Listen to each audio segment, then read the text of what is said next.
Mais en commençant, je l'avais pressenti. J'avais dit à Elie Semoun, on était en duo tous les deux, je lui ai dit, toi tu finiras au Fouquet's, et puis moi à Fleury-Mérogis. Ouais, c'est pas faux. Puis en même temps, la liberté à l'extérieur est toute relative. Ouais, je suis en tôle. L'avantage de la moumoute, c'est que je vais en tôle régulièrement, hein, pour voir, pour m'habituer, quoi. Tu sais, je fais ça comme ça, hop, je suis en tôle. Ah, attendez, il y a le surveillant. Non, je vais rester en cellule, là. Ouais, ben j'irai demain en promenade. Ouais, ouais. Ouais, je suis dans mon imaginaire. Ah bah là, je suis chez moi, en live. Ouais, je délire, ouais. L'autre, il me dit, je délire, il est en tôle toute la journée, l'autre. Toute sa vie professionnelle. Bref. Là, ils essayent de me sortir, mon avocat, on va voir. Par rapport à des compétences, comme quoi j'aurais pas les capacités intellectuelles. Je serais dingue, quoi. Mais en tant que multirécidiviste de la blague, il y a peut-être un dossier, un truc à creuser. Je n'arrive pas à discerner le bien du mal. Ah ben j'ai vu un psychiatre ce matin, là. Bonsoir, monsieur Mbala. Ça va? Alors vous êtes au courant du rendez-vous, là? On vous a dit ou pas? Voilà, votre avocat vous en a parlé, hein? Voilà, je suis le psychiatre. Voilà. Hein. Donc j'ai été mandaté par le tribunal, hein, pour donner un avis, hein, sur votre capacité à discerner le bien du mal. On va voir. On ne sait pas avec vous. Hein? Comment ça se passe? Alors ce que je propose en première séance, monsieur Mbala, on se concentre, c'est de reprendre certaines de vos répliques de spectacle, puis on va essayer de comprendre, on va essayer de voir. Hein. Alors, chaud ananas, c'est ça. Ah, ça vous fait rire encore? Après tout ce temps, et vous êtes en prison et vous rigolez encore de ça. Vous êtes conscient que vous avez blessé, heurté, choqué des gens avec cette chansonnette. Oui, populaire, monsieur Mbala, elle était très populaire. Mais justement, hein, moi j'ai des lettres de ministre, madame Belkacem, qui m'a dit que vous avez pourri toute une génération. Hein. Des profs d'histoire, hein, qui me disent, monsieur Mbala, ah, moi, il dit, j'aborde la Deuxième Guerre mondiale, les élèves se lèvent, chaud ananas. Donc qu'est-ce qu'on peut faire avec ça? Vous comprenez? Non mais je veux dire, comment on arrive à produire des choses aussi atroces? Ben, je sais pas, docteur. Pour moi, c'était marrant. C'était pour faire rire les gens. C'est ça que j'arrive pas à comprendre. Quand ils m'ont dit incitation à la haine, je dis, mais chaud ananas, ça pas... Au début, c'était chaud abricot. Donc, non, non, mais pour vous dire que je n'ai pas de... Il n'y a pas de haine dans ces mots-là pour moi, quoi. Comme j'ai chaud à la tête devant le barbecue. 8 mois ferme. Non, mais attendez. C'est vrai, en plus. Quand t'es devant un barbecue... Non, non, mais je veux dire, l'autre jour, j'étais un copain, il fait un barbecue. Bon, déjà, j'hésite toujours à y aller. Mais là, ils m'ont forcé la main. J'arrive, il me dit, tu peux retourner la viande? J'ai dit, comment ça? J'y vais, j'avais chaud à la tête. Alors, je pleurais. Il me dit, qu'est-ce qui t'arrive? Je dis, j'ai chaud à la tête. Mais je suis pas antisémite. J'ai une mezouza à la maison, je lui ai dit. Il m'a dit, mais t'inquiète pas, de toute façon, c'est un barbecue au gaz. Je lui ai dit, en plus, tu veux me tuer? Je vais noter un barbecue, donc, au gaz. Je sais pas si ça va aider votre dossier, monsieur Mbala. Alors, avez-vous été abusé sexuellement entre 2 et 5 ans? C'est les questions d'usage. Hein. Alors là, je sais pas. C'est des questions, ça. Si j'ai été abusé, alors, que je dise pas de conneries. 4 et 4. Que retient 2. Comme quoi, en fait, un voisin, un cousin m'aurait voilà, glissé une petite clé de 17 dans la boîte à chocolat. C'est ça la question? Je sais pas, monsieur, on va noter. Hein. Clé de 17 dans la boîte à chocolat. Donc, on s'interroge, monsieur Mbala, quand on vous écoute, on s'interroge sur votre difficulté à discerner le bien du mal. Hein, comme avec, par exemple, ce sketch sur les pygmées. Qu'est-ce que vous voulez dire par là? Alors, la question, elle est simple. Avez-vous déjà frappé une femme pygmée à l'aide d'un club de golf? Non, mais c'est dans l'imaginaire, docteur. C'est dans l'imaginaire, voilà. Dans la réalité, j'ai jamais fait ça. Dans l'imaginaire, je tue des gens pour faire rire les autres, quoi. Je sais pas, ça s'est fait comme ça. Hein, mais je n'aurais jamais fait ça dans la réalité. Je n'ai jamais tué personne. Ah, dans l'imaginaire, oui.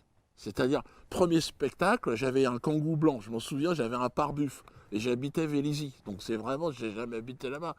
Et un pare-buff, un Vélizy. Donc tu sais, il n'y a pas de buff. Et donc, oui, oui, oui, mais il y a un ramassis de connards à vélo. C'est pour ça que j'avais monté le pare-buff. Et donc, le cycliste. J'avais une obsession à cette époque, le cycliste. Je sais pas, cette tenue dégueulasse, à moitié collant, moulant, le cul dégueulasse. Et j'ai croisé un cycliste et je lui ai rentré dedans, complètement. Je lui ai rangé le genou dans le cul. Même le pompier de l'imaginaire m'a dit c'est extraordinaire, on n'a jamais vu comment ça se passe. Et puis la pygmée, pareil. Je me souviens, alors comment je l'ai écrit, j'étais chez mon père. À l'époque, il était vivant. Et on est dans la forêt équatoriale. Et il y avait une pygmée sous le barbecue. Elle était toute petite. Pygmée, c'est pas gros. Et moi, j'avais un club de golf. La faute n'a pas de chance. Et je l'ai pris, il y a eu méprise. J'ai dit, c'est le swing parfait. J'ai fait, elle est partie, l'autre. Dernier truc que j'ai entendu, Houston à la base. J'ai dit, mais comment ça? Terminé. Très bien. Donc on va noter Houston à la base. Hein, c'est quoi la différence? Monsieur Mbala, concentrez-vous. C'est quoi la différence entre le bien et le mal? Alors là, ça devient... Alors, que je dise pas de conneries. Différence entre le bien et le mal. Je dirais 30 centimètres, à peu près. Parfait. Donc je vais noter 30 centimètres. On va pouvoir arrêter là, monsieur Mbala. Vous avez effectivement une grave carence cognitive. Hein. Ben, concernant cette notion de dignité humaine, de bien, de mal, hein. Vous êtes partiellement irresponsable. Là, non, ça va dans le sens de votre avocat. Oui, mais d'accord, vous pouvez sortir d'ici, mais c'est pour aller dans un hôpital psychiatrique. La société doit se protéger, M. Mbala. On ne peut pas vous laisser vous produire sur scène, hein, ou sur Internet. Hein. C'est terminé ce temps-là. Nous, on est là pour vous aider. Hein. Faut bien comprendre qu'on est médecin. Je suis là pour essayer de calmer, d'apaiser ces obsessions que vous avez en vous. Hein. Moi, pour vous, je serais d'ailleurs pour un traitement choc. Hein. Ah, je serais pour un voyage à Auschwitz, directement. Oh la vache.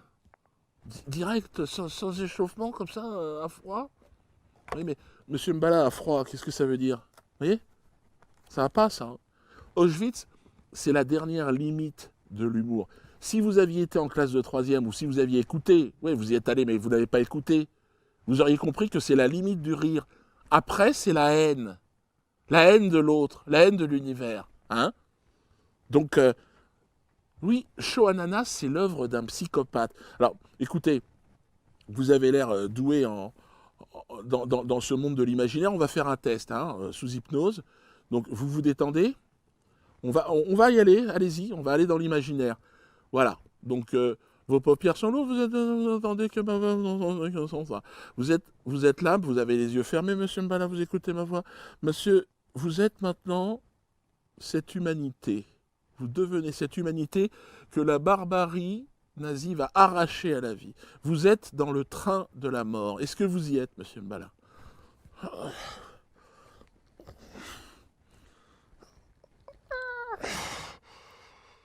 J'ai l'impression d'être sur Internet. Non, alors, concentrez-vous, monsieur Mbala. Vous êtes dans ce train. Le train arrive à Auschwitz. Les portes s'ouvrent. Vous entendez crier en allemand. Vous y êtes, là? Les hommes et les femmes sont séparés, envoyés à la mort. Vous ressentez cet endroit? Je ressens la guerre. Non, non. La guerre est un point de détail de cet endroit. Monsieur Mbala, on se concentre. Bon, votre spectacle s'appelle Finissons-en. Alors on va en finir. On va aller au cœur de cette machine de l'horreur, de cette mécanique de mort. On va aller donc, dans ce qui est un musée maintenant à Auschwitz, mais c'est une pièce. Hein. Derrière ces deux vitres, il y a les preuves irréfutables, monsieur Mbala, de ce crime incomparable, de ce crime inégalé dans l'histoire de l'homme, de l'humanité, des galaxies et de planètes à côté. Donc, vous ouvrez les yeux. Qu'est-ce que vous voyez derrière cette vitre? Je vois un tas de lunettes. Non. Qu'est-ce que vous ressentez, monsieur Mbala? Ce sont des belles lunettes? D'accord. Ce sont des belles lunettes, il a dit. Donc, je pense que ce n'est pas la peine d'aller plus loin. Non, monsieur Mbala. Ce ne sont pas des belles lunettes. C'est l'humanité que vous voyez.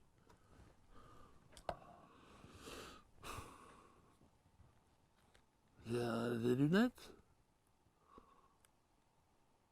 Parce que, excusez-moi, mais moi j'appartiens à une humanité, à cette époque, on n'avait pas de lunettes.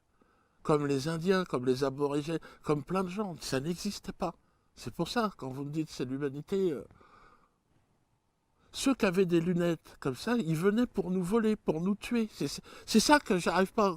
Je sais que je vais prendre 6 mois supplémentaires par rapport à ma réponse. Mais ramenez-moi en cellule.